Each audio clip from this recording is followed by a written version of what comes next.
അറിയോ? ദൈവത്തിന്റെ ആത്മാവ് ഇടപെടുക. നിന്റെ ജീവിതത്തിന്റെ മുൻപോട്ടുള്ള പ്രയാണത്തിൽ അടുത്ത ചുവട് എങ്ങനെ മുൻപോട്ട് വയ്ക്കണം, എങ്ങനെ മുൻപോട്ട് വയ്ക്കണം, അടുത്ത തീരുമാനം എങ്ങനെ കൈക്കൊള്ളണം എന്നറിയാതെ നീ ഭാരപ്പെടുന്നെങ്കിൽ നിനക്ക് വേണ്ടി തുറക്കുന്ന ദൈവത്തിന്റെ കരം ഇവിടെ ഇറങ്ങി വന്നിട്ടുണ്ട്.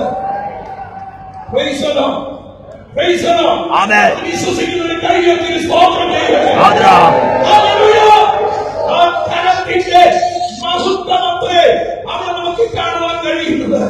ആ കരത്തിന്റെ വല്ലഭത്വം ആ 7-8 വാക്യങ്ങളിൽ ദൈവത്തിന്റെ ആത്മാവ് അവിടെ കൃത്യമായി കൊടുത്തിട്ടുണ്ട്. അവന്റെ കരത്തിന്റെ മഹത്വം അത് യോഹന്നാൻ ദർശിക്കുകയാണ്. ദാവീദിന്റെ താക്കോലുള്ളവനായ, ആരും അടയ്ക്കാതെ തുറക്കുവാൻ കഴിവുള്ളവൻ, അവൻ ഇറങ്ങി വന്ന് നിൽക്കുന്ന ഒരു വലിയ മണ്ഡലം. ഇന്ന് മകൾ പ്രാർത്ഥിക്കുന്ന ദൈവജനമേ, അവൻ നമുക്ക് വേണ്ടി പ്രവർത്തിക്കാൻ ശക്തനാണ്. പ്രവാചകനായ യെശയ്യാ പ്രവചനം 45-ാം അധ്യായം അതിന്റെ 1-2 വാക്യം വായിക്കുമ്പോൾ, മുൻപോട്ട് പോകാൻ ഒരു വഴിയില്ലാതെ ഭാരപ്പെടുന്ന സാഹചര്യത്തിൽ കോരസിന്റെ മുൻപിൽ എന്റെ കർത്താവിന്റെ കരം ഇറങ്ങി വന്നിരിക്കുക. നിരാശപ്പെടേണ്ട, ഭാരപ്പെടേണ്ട, പ്രതീക്ഷയ്ക്ക് വകയുള്ളത് കോരസിനോട് ദൈവം പറയുക, എന്റെ ദാസനായ കോരസേ, ഞാൻ നിന്റെ വലക്കരം പിടിച്ചിരിക്കുന്നു. ഈ മഹായോഗത്തിൽ ഈ ദൂരതയിൽ നിന്ന് യാത്ര ചെയ്ത് വന്നിരിക്കുന്ന ദൈവജനമേ, എല്ലാ പ്രതീക്ഷകളും നിന്റെ മുന്നിൽ അടയുമ്പോൾ, വഴികൾ നിന്റെ മുന്നിൽ അടയുമ്പോൾ, അത് വഴിയിലാകുന്നു. ഇതിനെ യാത്ര ചെയ്യുക എന്നറിഞ്ഞു ചെയ്യുന്നവൻ വലക്കരം പിടിക്കുന്ന എന്റെ കർത്താവ് ഇന്ന് മകൻ ഇവിടെ ഇറങ്ങി വന്നിട്ടുണ്ട്.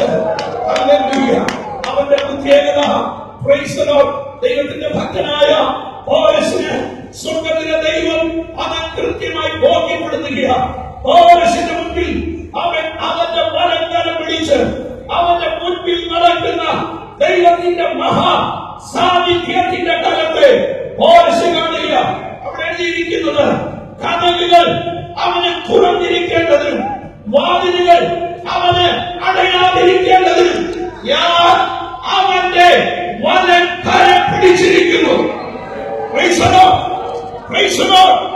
ഈ മഹായോഗത്തിൽ നമ്മുടെ വലക്കരം പിടിച്ചിരിക്കുന്ന, നമ്മുടെ വലക്കരം പിടിച്ചിരിക്കുന്ന, എന്റെ വലക്കരം പിടിച്ച എന്റെ കർത്താവ് 2016-ാം ആണ്ട് അടുത്ത ചുമട്ടടി എങ്ങനെ മുൻപോട്ട് വയ്ക്കും എന്ന് നീ ഭാരപ്പെട്ട സന്ദർഭങ്ങളിൽ നിന്റെ വലക്കരം പിടിച്ചവൻ ഈ 2017-ൽ 93-ാം കൺവെൻഷനിൽ ആഹ്വാനമായി സന്ദേശമായി ഒരു ദൂത് തരുന്നു. ഞാൻ നിന്റെ വലക്കരം പിടിച്ചിട്ടുണ്ട്. എന്റെ തലമുറയുടെ വിഷയത്തിനുമേൽ, കുടുംബത്തിന്റെ വിഷയത്തിനുമേൽ, നീ ഭാരപ്പെടുന്ന വിഷയങ്ങളുടെ മുമ്പിൽ വലക്കരം പിടിക്കുന്ന കർത്താവ്. സമയം വളരെ വേഗത്തിൽ മുമ്പോട്ട് പോകുന്നല്ലോ. അപ്പോസ്തല പ്രവൃത്തി 12-ാം അധ്യായം അതിന്റെ 1 മുതൽ 11 വരെയുള്ള വാക്യം വായിക്കുമ്പോൾ, ദൈവത്തിന്റെ ദാസനായ പത്രോസ് കാരാഗ്രഹത്തിൽ അടയ്ക്കപ്പെട്ടവനായി കഴിയുക. അടയ്ക്കപ്പെട്ട കാരാഗ്രഹത്തിൽ തുറക്കുവാൻ സാധ്യതയില്ലാത്ത ചില പ്രതിസന്ധികൾ, എല്ലാ വാതിലുകളും തന്റെ മുൻപിൽ അടയപ്പെട്ടിരിക്കുന്നു. ഇനി യാതൊരു സാധ്യതകളും മുൻപിലില്ല. അതിന്റെ 10-ാം വാക്യം ഒന്ന് മാത്രം വായിച്ചിട്ട് ഞാൻ എന്റെ സന്ദേശം കൂടെ അവസാനിപ്പിക്കാം. അവർ 1-ാം കാവലും 2-ാമത്തേതും കടന്ന് പട്ടണത്തിൽ ചെല്ലുന്ന ഇരുമ്പ് വാതിൽക്കൽ എത്തി. അത് അവർക്ക് സ്വതവേ തുറന്നു. അവർ പുറത്തിറങ്ങി ഒരു തെരുവ് കടന്നു. ഉടനെ ദൂതൻ അവനെ വിട്ടുപോയി. അവിടെ ആ വാക്യത്തിൽ ഇങ്ങനെയാണ് കൊടുത്തിരിക്കുന്നത്,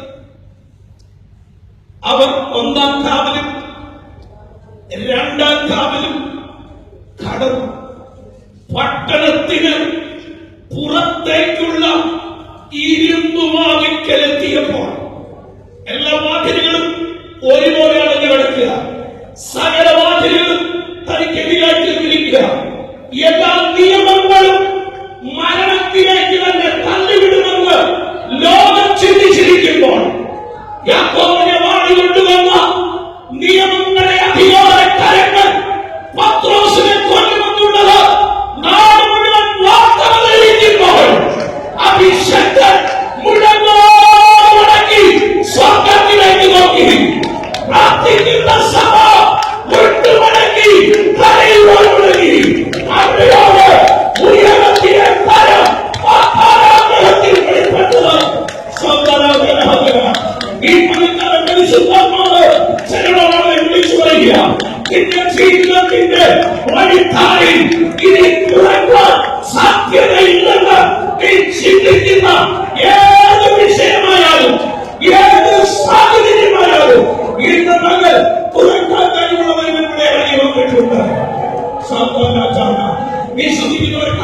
നൽകി ദൈവം ശ്രദ്ധിച്ചു തുടങ്ങിയാട്ടെ.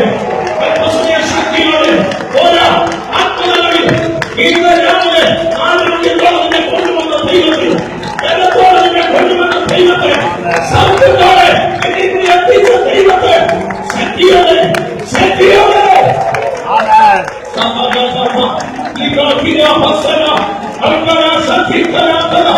അസാധ്യങ്ങളെ സാധ്യമാക്കുന്നവരുടെ നിനക്ക് വേണ്ടി തുറക്കാം. ആ കരം നമ്മുടെ മുമ്പിലുണ്ട്. അതത്രേ തന്റെ ഭക്തൻ കണ്ടത് അവന് വേണ്ടി തുറക്കുന്ന സ്വർഗത്തിന്റെ കരം. ഇതുപോലെ കേൾക്കുന്ന ദൈവമക്കളെ, ആ വലംകരം നിന്റെ കരത്തിൽ പിടിച്ച് 2017 മുഴുവൻ നമ്മെ നടത്തട്ടെ. ഇന്ത്യൻ പെന്തിക്കോസ്റ്റ് ദൈവസഭയുടെ മുന്നിൽ ഒരു വാതിലും അടയാളവണ്ണം സുഖകരമായി ആത്മീയമായി മുന്നോട്ട് പ്രയാണം ചെയ്യാൻ സർവശക്തനായ ദൈവം കൃപകളെ ഓർപ്പിച്ച് എന്റെ വാക്കിൽ വിരമിക്കുന്നു. മാറാനാഥ, നമ്മുടെ കർത്താവ് വരാറായി. അവന്റെ വരവിനായി നമുക്ക് ഒരുങ്ങാം.